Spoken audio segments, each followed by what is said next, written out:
সবাইকে বলবো আমাদের সমর্থন করতে। যারা মুসলমান তারা তো নিশ্চয়ই মসজিদ বানানোর জন্য তারা খুশি হবে মন থেকে।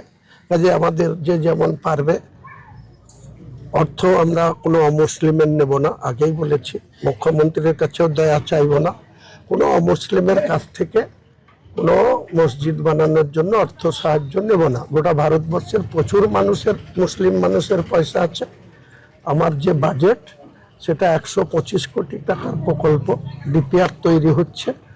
সেটা এত আধুনিকভাবে হবে, এত মডেলাইজভাবে হবে। বাবরি মসজিদ মডেল একই থাকবে, গম্বুজের হাইট বাড়বে, এরিয়ার হাইট বাড়বে, যত ফুট বাই যত ফুট ছিল তার থেকে বেশি বড় হবে।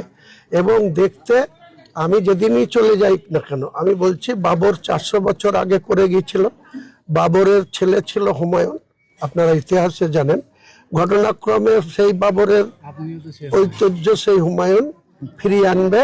মুসলমানদের গর্ব করে যাতে বলতে পারে যে এক শ্রেণীর কর সেবকরা অন্যায়ভাবে 1992 সালের 6 ডিসেম্বর তৎকালীন প্রধানমন্ত্রী পিভি নরসিংহ রাওয়ের ভেতর থেকে মদত ছিল, তাই ঘন্টার পর ঘন্টা এইভাবে বাবরি মসজিদকে ধ্বংস করা হয়েছিল। আজকে আমি বলছি, আমার মাথার দাম দিয়েছে 1 কোটি টাকা। আপনারা জানেন, একজন ইউপির একজন উগ্র হিন্দু বলেছে যে হুমায়ুন কবিরের মাথা কেটে আনতে পারলে 1 কোটি টাকা তিনি পুরস্কার দেবেন। আমি সেই ব্যক্তিকে বলছি, তুমি এবং তোমার যত শক্তি আছে মুর্শিদাবাদের ভেন্যুতে আসো। আমার মাথা তোমার কাটবা না তোমার গদ্দান কোথায় যাবে সেদিন প্রমাণ হবে। ঠিক আছে, থ্যাংক ইউ।